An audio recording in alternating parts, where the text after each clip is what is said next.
Right, I'm checking to check it out. So quickly want to talk about the Benavidez fight versus Anthony Yard. But before that, I just want to quickly touch on interview I had what's his name? Oh my god, this fucking Dominic Ingle, right? So I watched the interview and he was interviewing. He was getting asked about the Mason versus Noakes fight, and the interviewer asked him. In fact, I'm listening to it now. I'll play it now, right? This guy, right? I just don't understand some people, right? Listen. Abdullah Mason, based on what you saw in a world title fight, but he gave a really good account of himself. He can be up at that level. How good is Abdullah Mason based on what you saw? Yeah, he's good. I mean, obviously they're building him up, and he's a very good slick operator. But like I say, what I would say is that he's got a lot to learn as well. And so this guy, right? He's there. If you watch the interview, go watch it. It's on Boxing King Media's channel, right? So he's pretty much giving credit to Sam Noakes, right, for basically getting beat up for most of the fight, and giving him credit for losing a world title fight just because it's world. Yeah, so he's basically giving this guy credit for losing a fight, basically, right? But he's got the cheek to try and say that how Abdullah's basically he didn't want to give him credit. You could just tell from from what you could hear, you could tell he didn't want to give him credit. And I just don't understand. Just because he got a bias towards Sam Noakes, like, give the other guy fucking credit. The guy's Abdullah Mason is fucking 21 years old, the youngest fucking world champ. Yeah, the youngest world champ. All right, just let that sink in. The youngest world champ is 21 years old. Him and Sam Noakes had about the same amount of amateur fights. Sam Noakes is 28, and the way Dominic Ingle's talking, like as if they could basically say that both of them are not the finished article as well. So, well, guess what? Abdullah Mason's 21. Obviously, he's not the finished article. But Sam Noakes is 20 years old. When is he going to be the finished article? Like, he's tapping on the door of 30. Like, come on. I'm not saying Sam Noakes is shit. He's not shit. He's a good fighter. But the way Dominic Ingles just doesn't really want to give Abdullah Mason credit. When he's literally the youngest world champion. Right? Get what I'm saying? Right? Youngest world champion. And he hasn't even gone past 6 rounds. That's the first time he's gone past 6 rounds. And he's won the fight on points on the 12 rounder. And you got people like him. Just don't want to give credit to certain people, man. People make me fucking sick, man. I swear to God. Anyway, let me quickly touch on the Yard fight and Benavidez versus Yard. First off, I'll just talk about Yard for a bit. The fight pretty much went how I thought it would go. Anyway, I know that. I like both fighters, so I wasn't too fussed on who won and who lost. But if preferably, I would rather Yard win because one is a Brit. 2, same heritage as me. He's got the same Jamaican heritage. 3, I like his story. He's only had 12 amateur fights, and he's come a hell of a long way up until now. So, and 4 is a cool down to earth guy. So there's a lot I like about Yard, and the same with David Benavidez. I relate to David Benavidez. I like his personality. He talks good. He talks well. He always got time for his fans. He's been underrated for a while, I think.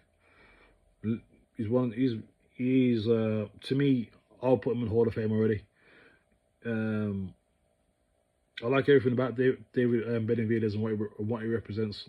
You know what I'm saying? So I like both equally, but out of the two, just a slight preference would rather Yard would have won. That's all. It would have been nice for him to finish his career winning a world title. You know what I'm saying? But anyway, So yeah, you know what? I'm not really gonna say anything too negative really about Yard. To be fair, I'm not gonna do that, because when you put everything into perspective and look at it and realize where this guy's come from to where he's now in the short space he's done it, and the level he's done it at, even though he's lost at the highest level of 3 times now, from where he's come from, what he's been through, and that. Listen, he's still winning at life, right? Yeah, a lot of people have said that he should have changed trainers a long time ago, and to that point, I do agree. I think he should have changed trainers before. Don't get me wrong, he did add to his team James Cook, who recently died. James Cook is people who know about boxing. People know that James Cook is a good guy. He knows what he's doing as a coach. So unfortunately, James Cook wasn't around for that long period. He wasn't with the camp for that long period of time before he passed. So that's unfortunate. So you know, but that's the thing. There's a lot Yard could do. There's got a lot of potential to do a lot of things, and I understand why people are frustrated, because, you know, just simple things like holding your hands up when you're getting hurt, stay off the ropes, clinch. He wasn't really doing that, but hey, listen, you got, you know, again, you gotta look at the entirety of things, right? This guy, right, he's been through a lot as well, you know, personal life. He's lost a lot of close family members, and then obviously most recently James Cook. All over the span of about not too long, probably over the span of about 6 years or so. And I can relate to that. I've lost a lot of close family members and people who are very close to me, so I understand that. And he's been through all that, and he's still here, still fighting. Again, someone who's basically had no amateur career, to get where he's got to, is to be commended. So yeah, I haven't really got anything really too negative to say. Did I think he had a chance of beating BENAVIDEZ? I think the only way he probably could have beat BENAVIDEZ is if he really hurt him. So I did have that slight hope there that there's a chance that he could beat him, but he would have been by knockout probably. But Dave BENAVIDEZ, he's known for chin. He can take a lot of shots. I was just hoping that this fight camp that Yard had would have been his best fight camp. He would have made more improvements, this, that, and the other. So I didn't think it would be. Don't be wrong, I still had BENAVIDEZ winning the fight anyway, but I still had that chance. I still had that feeling that, again, if everything, what, you know, if he had, let's say he had the really good camp and he learned a lot of new things, that there was a possibility of that BENAVIDEZ could probably, you know, that Yard could possibly have beaten him. You know, if he really hurt him, if he got a chance to hurt him, but obviously that didn't happen. So yeah, I'm not going to be negative about it. I'm not going to bash him. A lot of people are bashing Yard, you know what I mean? And people say, you know, don't be wrong, his career could have been managed better, because he's been pretty much thrown into the deep end. You know, he's fought 3 killers at world level and took quite a beating from each one of them. And then he'll drop back down to British level. You know what I mean? So yeah, his career hasn't really been managed the best as well. So what can you say? But overall, whenever he decides to hang his gloves up, he's still a winner in life anyway. He's still a winner in life. He still made it.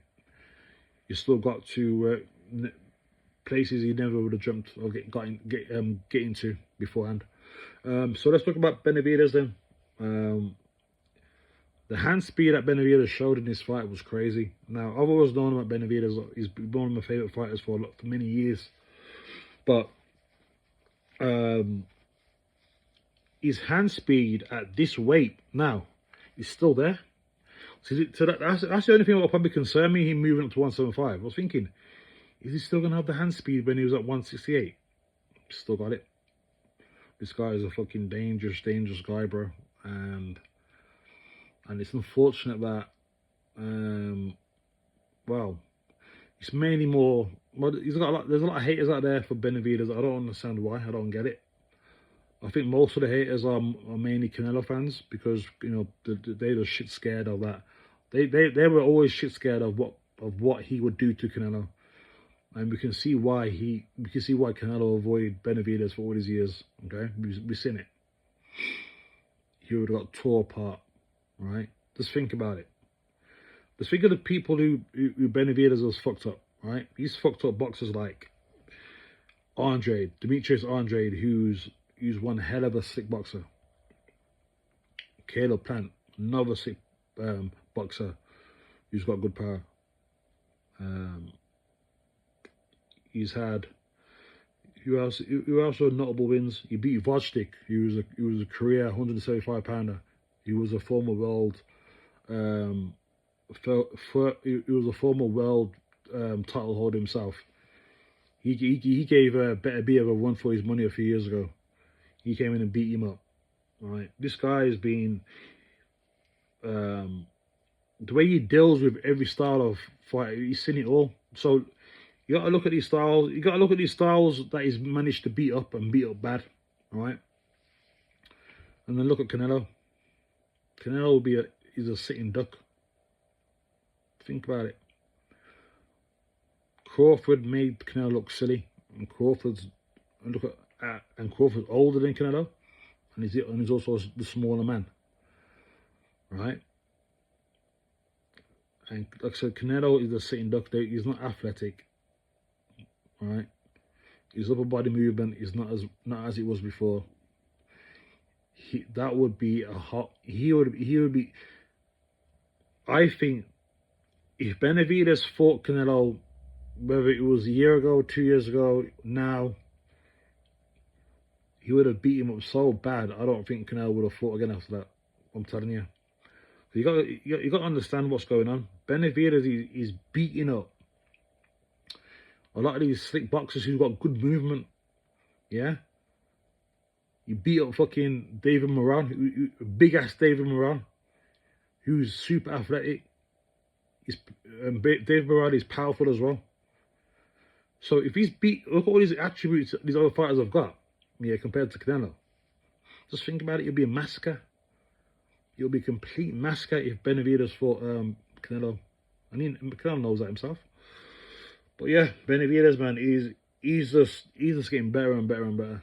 Like, and now you're saying what's the fight with Ramirez, Zerdo Ramirez, like cruiserweight. So I think that'll be a case of David wouldn't even need to do a weight cut for that. He'll be fighting Zerdo at his walk around weight, and that'll be one hell of a fight because Zerdo's got a fucking chin. Zerdo's got a chin. He's got good movement. He throws a lot of punches as well. So that fight that'll be a hard fight for David. Definitely, that'll be a hard, grueling fight for David. But I do feel that David will come out and win that fight as well. He'll win that fight, I reckon. But it'll be close. Definitely close.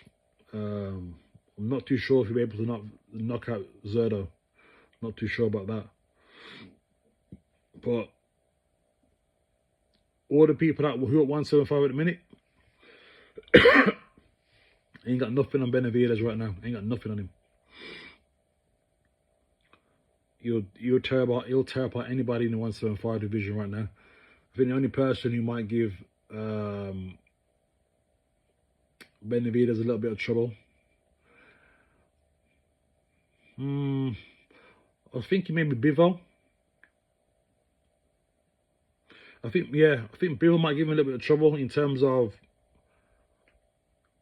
outworking him a little bit maybe. But I think he was still, in the end, the pressure will be too much. Beterbiev is an old man now. The legs ain't really there. So that'll be a shootout again. And don't get me wrong, as hard as Beterbiev punches, yeah, I think Benavidez punches just as hard, but with way more speed, and I just feel like that wouldn't work out too well for Beterbiev either. So Yeah, so no one can really touch him at what light. No one can touch Benavidez at light heavyweight. So I can understand why he wants to go up, make another name for himself in the cruiserweight division at 200 pounds, and fight with Zerda. Good fight, winnable fight. It'll be a hard fight, but winnable. So yeah, that's about it really. I don't want to really go on too long, much longer than this. Just want to touch on it anyway. So yeah, that was a good fight night. That was a good card. That was a good card. The Ring 4 card. That was a very good card. That was very good, very entertaining. So yeah, that's about it. Until next time.